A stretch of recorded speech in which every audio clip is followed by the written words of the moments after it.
Hello बच्चों, हम electromagnetism start करने जा रहे हैं आज। इलेक्ट्रोमैग्नेटिज़्म में हम बेसिकली स्टडी करेंगे चार्जेस के बारे में। चार्जेस का नाम हमने सुना है। अब ये चार्जेस 3 सिचुएशंस में हो सकती हैं। फर्स्ट सिचुएशन हो सकता है स्टैटिक, सेकंड सिचुएशन है moving with constant velocity,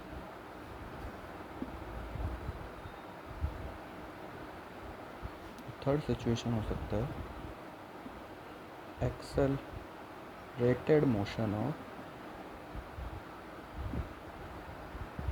charges. तो जब चार्जेस स्टैटिक होंगी उस सिचुएशन को जिस टॉपिक के अंडर में हम पढ़ेंगे उसका नाम होगा इलेक्ट्रोस्टैटिक। और जब कांस्टेंट वेलोसिटी से मूव करते हुए चार्जेस को हम पढ़ेंगे उस टॉपिक का नाम होगा मैग्नेटिज्म। और थर्ड, जब हम एक्सेलरेटेड मोशन के बारे में पढ़ेंगे तो उस टॉपिक का नाम होगा इलेक्ट्रोमैग्नेटिक वेव।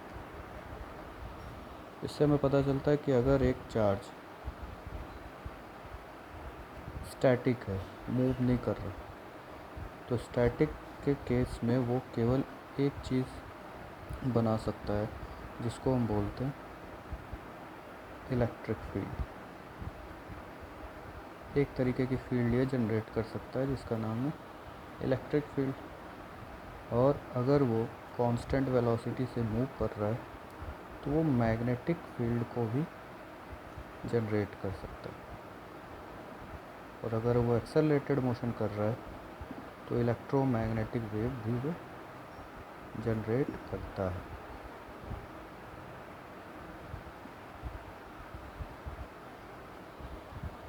तो हमने पहले भी पढ़ चुके हैं, हम लोग 10th में पढ़ा है कि चार्जेस क्या होते हैं।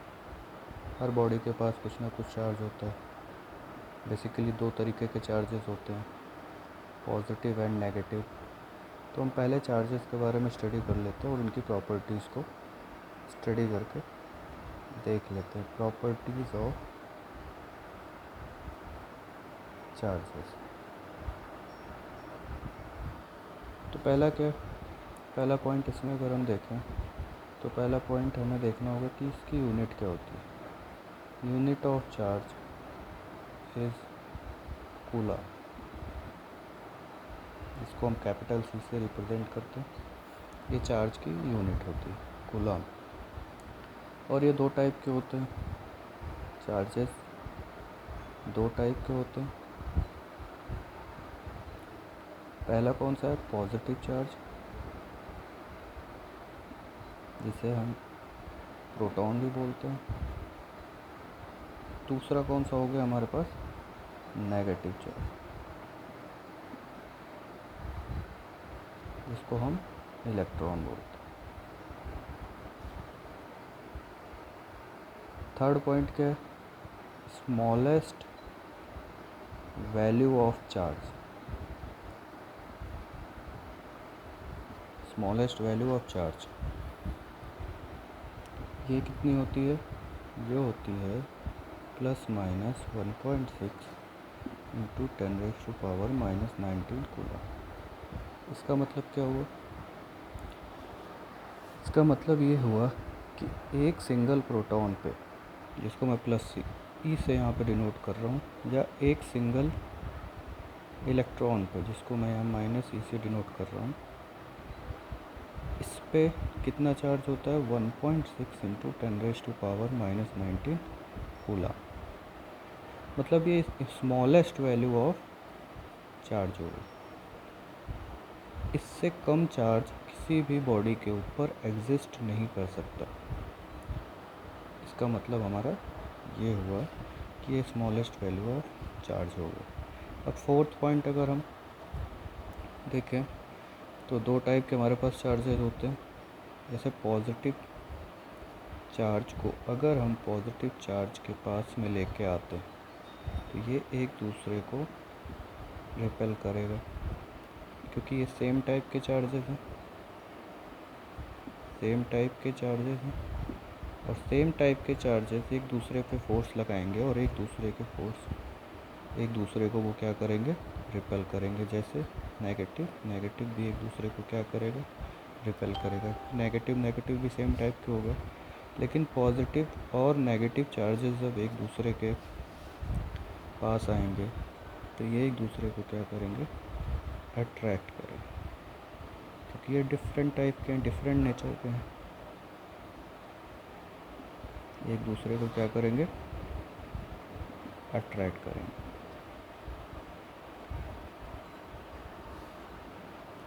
तो हमें तो अभी तो या स्मॉलेस्ट वैल्यू ऑफ चार्ज जो है वो हम तो इलेक्ट्रॉन और प्रोटॉन के चार्ज की वैल्यू के बराबर को ही हम समझते हैं।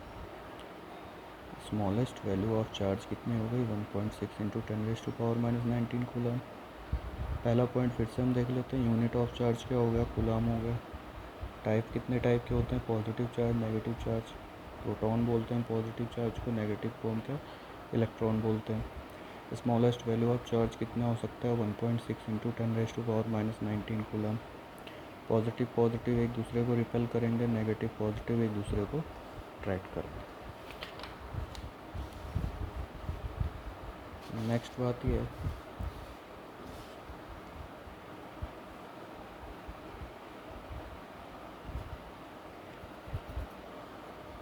नेक्स्ट हमारा पॉइंट है क्वांटाइजेशन ऑफ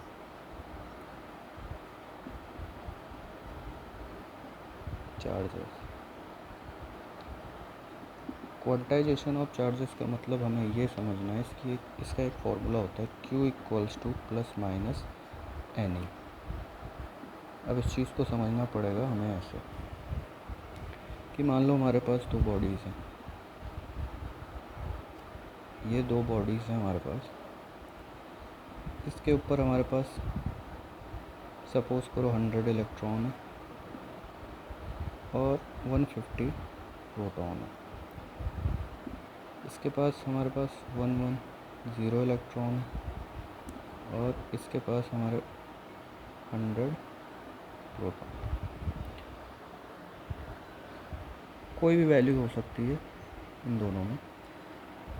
तो अगर हम इसमें से ये चाहते हैं कि एक इलेक्ट्रॉन निकाल के हम इसमें डाल दें, इस बॉडी में ट्रांसफ़र कर दें, या दो इलेक्ट्रॉन इस बॉडी से इस बॉडी में ट्रांसफ़र कर दें, तो ये चीज़ तो पॉसिबल है कि हाँ हम इसको ट्रांसफ़र कर सकते हैं। एक इलेक्ट्रॉन इसमें से निकाल के इसमें, या इसमें से निकाल के हम इसमें ट्रांसफ़र कर सकते हैं। उसके भी कई सारे मेथड हैं, वो हम आगे पढ़ेंगे। लेकिन अगर मैं ये कहूँ कि इसमें से 2.5 इलेक्ट्रॉन निकाल के इस बॉडी में ट्रांसफ़र करो, या इसमें से 2.5 निकाल के इसमें ट्रांसफ़र करो, तो क्या ये पॉसिबल है? बिल्कुल नहीं, क्योंकि हमने अभी पढ़ा एक पॉइंट कि इलेक्ट्रॉन का जो चार्ज होता है वो स्मॉलेस्ट वैल्यू ऑफ चार्ज है।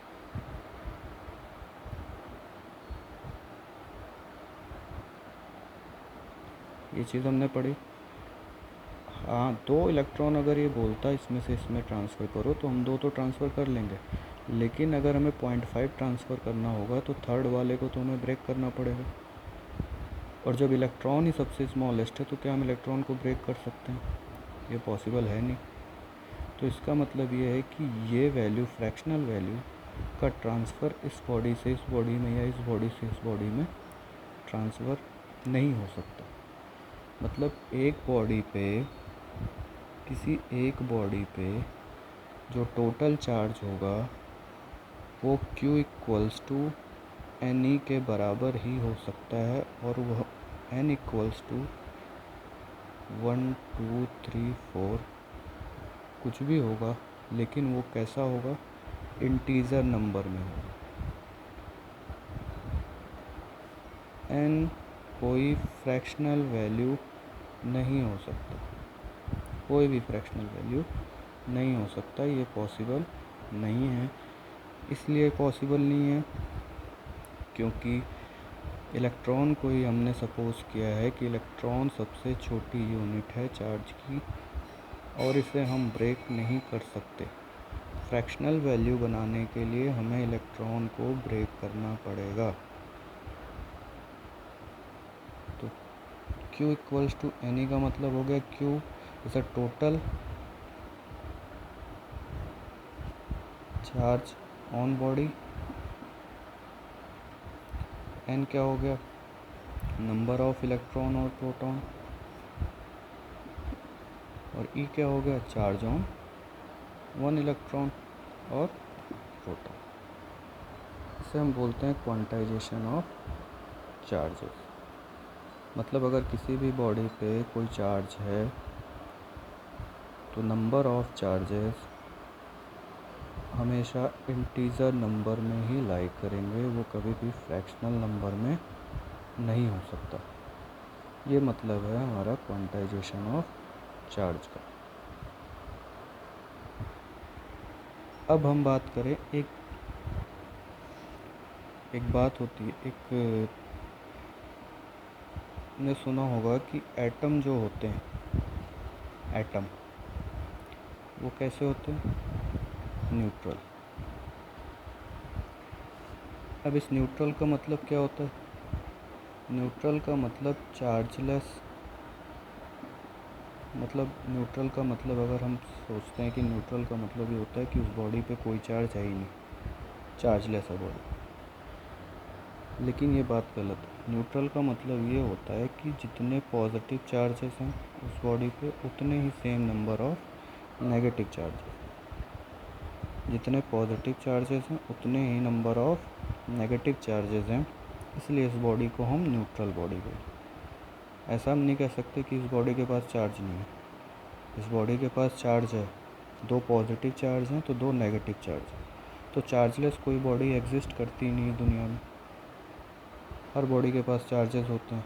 हाँ, न्यूट्रल अगर कोई बॉडी है तो उसके पास सेम नंबर ऑफ पॉजिटिव और same number of negative charges हैं। इस वजह से वो बॉडी क्या कहलाती है, न्यूट्रल बॉडी।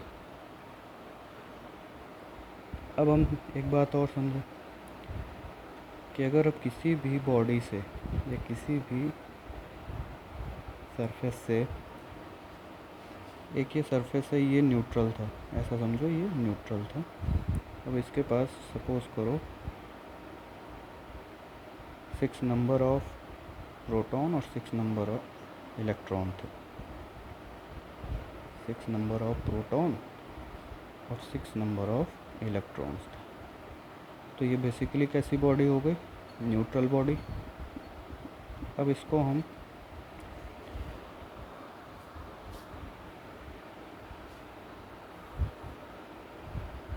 चार्ज करना चाहते हैं इस बॉडी को। अभी तो ये न्यूट्रल में है, मतलब न्यूट्रल का मतलब ये हो गया कि इस पर सेम नंबर ऑफ प्रोटॉन और सेम नंबर ऑफ इलेक्ट्रॉन है। अब इसको हम चार्ज्ड बॉडी बनाना चाहते हैं। तो चार्ज्ड बॉडी बनाने के लिए 2 तरीके के लिए की चार्ज्ड बॉडी हो सकती है, एक पॉजिटिवली चार्ज्ड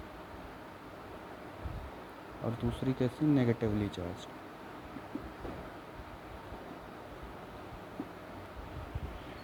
अब इसमें 6 प्रोटॉन है, 6 इलेक्ट्रॉन है। अगर हम इसे पॉजिटिवली चार्ज बनाना चाहते हैं तो इसमें से हमें क्या करना पड़ेगा, प्रोटॉन को इलेक्ट्रॉन से ज़्यादा करना पड़ेगा, तब ये पॉजिटिवली चार्ज बनेगा। तो इसके 2 तरीके हैं कि एक एक्स्ट्रा प्रोटॉन ले आके इसमें डाल दो तो 7 प्रोटॉन हो जाएंगे, 6 इलेक्ट्रॉन हो जाएंगे, तो ये पॉजिटिवली चार्ज बन सकता है। या इसमें से एक इलेक्ट्रॉन बाहर निकाल लो, एक इलेक्ट्रॉन अगर हम इसमें से बाहर निकालेंगे तो इसके पास 6 प्रोटॉन और 5 इलेक्ट्रॉन हो जाएंगे, तो भी ये पॉजिटिवली चार्ज हो जाएगा। तो अगर हमें किसी भी बॉडी को पॉजिटिवली चार्ज करना है या नेगेटिवली चार्ज करना है तो उसमें हम उसमें से हम इलेक्ट्रॉन का ही ट्रांसफ़र कर सकते हैं। ऐसा नहीं है कि अगर हमें किसी भी बॉडी को पॉजिटिवली चार्ज करना है तो उसमें एक इलेक्ट्रॉन या एक पॉजिटिवली चार्ज करना है तो एक प्रोटॉन एक्स्ट्रा ले आके डाल दें। उसमें हम एक्स्ट्रा प्रोटॉन ला के नहीं डालेंगे, बल्कि उसमें से इलेक्ट्रॉन को हम बाहर निकाल लेंगे। अगर इलेक्ट्रॉन की डिफिशियंसी हो जाएगी, इलेक्ट्रॉन की वैल्यू कम हो जाएगी, तो वो पॉजिटिवली चार्ज हो जाएगा।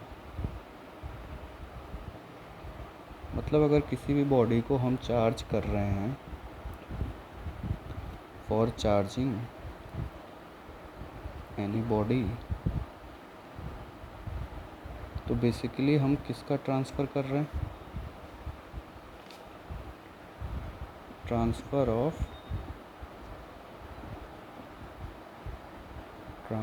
ऑफ इलेक्ट्रॉन और प्रोटॉन, ओनली इलेक्ट्रॉन को हम निकालेंगे बाहर तो बॉडी कैसी हो गई? Positively charge. इलेक्ट्रॉन को अगर हम एक्स्ट्रा उसमें एंटर कराएंगे बॉडी में तो बॉडी कैसी हो गई?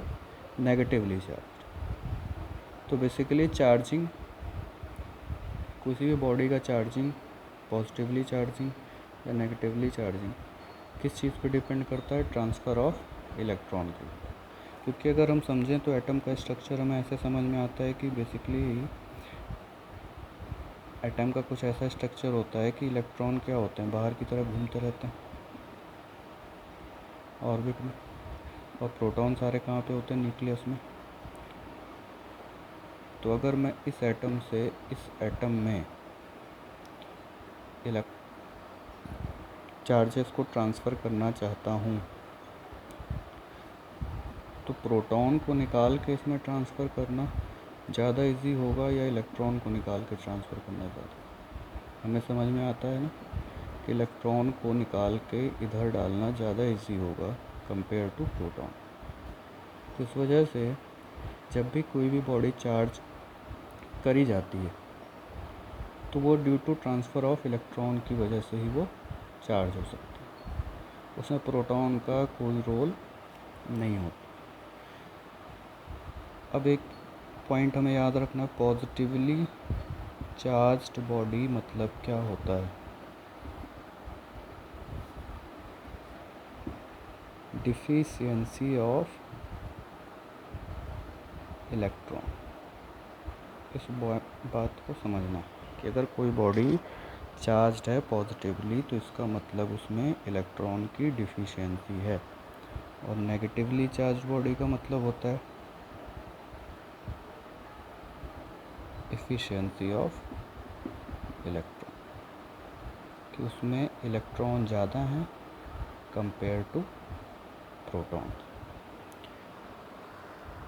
जो बॉडी इलेक्ट्रॉन एफिशिएंट होगी वो पॉजिटिवली चार्ज बॉडी होगी, और जो इलेक्ट्रॉन डिफिशिएंट होगी वो नेगेटिवली चार्ज बॉडी। उल्टा बोल रहे हैं, जो इलेक्ट्रॉन डिफिशिएंट होगी वो पॉजिटिवली चार्ज बॉडी, और जो इलेक्ट्रॉन डेफिशिएंट होगी वो नेगेटिवली चार्ज बॉडी होगी। तो उसमें कोई भी प्रोटॉन का कोई भी लेना देना नहीं है चार्जिंग ऑफ बॉडी में। किसका लेना देना है? केवल इलेक्ट्रॉन का। तो ये कुछ प्रॉपर्टीज़ थी चार्जेस की। अच्छा हाँ, एक चीज़ और, मास ऑफ इलेक्ट्रॉन, ये वैल्यू हमें याद होनी चाहिए। मास ऑफ इलेक्ट्रॉन होता है 9.1 इंटू 10⁻⁻31 kg, और मास ऑफ प्रोटॉन ये होता है 1.67 इंटू 10⁻⁻27 kg। देखने में ये वैल्यू तो बहुत कम है। इन दोनों में कौन सी वैल्यू ज़्यादा है? Mass of proton is greater than mass of electron, लगभग 1836 टाइम्स ग्रेटर होती है। Mass of proton is greater than mass of electron, कितने times? 1836 times greater. Next point है अगर किसी बॉडी पे चार्ज है, अगर ये चार्ज बॉडी है, ये कोई भी चार्ज बॉडी है, इसको हम मूव कराते हैं। मान लिया इसके ऊपर 2 कूलम का चार्ज था, ठीक है। इसको हम मूव कराते हैं, कितनी भी स्पीड से हम इसको मूव करा दें, इसका चार्ज चेंज नहीं होगा। चाहे इसको हम लाइट की स्पीड से मूव करा दें, चाहे हम इसको 2 मीटर पर सेकंड से मूव कराएं, 10 मीटर पर सेकंड से मूव कराएं, किसी भी स्पीड से हम इसको मूव कराएं, इसका चार्ज चेंज नहीं होगा। इस पर 2 कूलम का चार्ज है तो हमेशा 2 कूलम का चार्ज ही इसके ऊपर एग्जिस्ट करेगा। इसका मतलब ये हो गया कि charge of body does not depend on speed.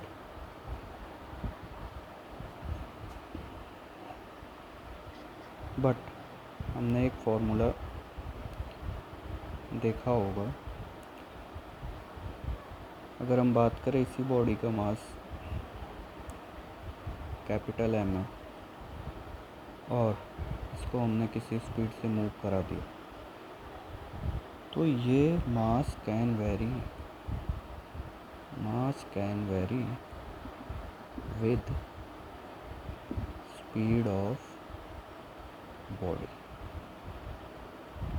इसके लिए एक फॉर्मूला है, m equals to m not upon 1 minus v square upon c square. m not जो होता है वो रेस्ट मास होता है बॉडी का, v मतलब किस स्पीड से हम बॉडी को मूव करा रहे हैं, और c मतलब स्पीड ऑफ लाइट। कोई भी मूविंग बॉडी का मास इस फॉर्मूले के अकॉर्डिंग वेरी करता है। अगर कोई भी बॉडी रेस्ट पे है, सपोज करो ये बॉडी रेस्ट पे थी, इसका मास था 40 kg, तो इसको अगर हम किसी भी स्पीड से मूव कराते हैं तो इसका मास वेरी करता है। लेकिन अभी तक हमने ये चीज़ क्यों नहीं पढ़ी, क्योंकि इसका वेरिएशन नॉर्मल स्पीड पे सिग्निफिकेंट नहीं होता। फिर से बोल रहा हूँ, इसका वेरिएशन नॉर्मल स्पीड पे सिग्निफिकेंट नहीं होता। इस वजह से हमने इस वेरिएबल मास को नहीं पढ़ा अभी तक और हमारे लिए ये इतना यूज़फुल नहीं होता। लेकिन हम यहाँ पे क्यों पढ़ रहे हैं, इसलिए पढ़ रहे हैं क्योंकि मास वेरी कर सकता है due to speed of body, but charge कभी वेरी नहीं करता due to speed of body. और किस फॉर्मूले से वेरी करता है इसको हम देखें, एक बार समझें इस फॉर्मूले को। तो m कैसा हो गया, मास ऑफ बॉडी हो गया, ठीक है, एट वेलोसिटी ऑफ v या speed of v। m not क्या हो गया, rest mass 1 minus v square upon c square. अब सपोज़ कर लो किसी भी बॉडी का मास या किसी भी बॉडी की वेलोसिटी स्पीड ऑफ लाइट के इक्वल हो जाए, सपोज़ करो v इक्वल्स टू c हो जाए, तो v इक्वल्स टू c हो गया तो ये तो कट हो जाएगा और ये वैल्यू कितनी हो जाएगी 0, सॉरी ये वैल्यू कितनी हो गई 1। तो मैं यहाँ पे फिर से लिख देता हूँ, इसको समझना पड़ेगा। जैसे m क्या था formula, m equals to m not under root 1 minus v square upon c square. Suppose करो कि v is equals to c हो गया, तो ये क्या हो जाएगा formula, 1 minus v square upon v square लिख सकते हैं, कट ये हो गया 1 माइनस 1 हो गया, ये नीचे क्या हो गया 0, तो m not by 0 equals to infinite. मतलब अगर हम किसी भी बॉडी को स्पीड ऑफ लाइट से मूव कराएं तो उसका मास क्या हो जाएगा, इनफाइनाइट।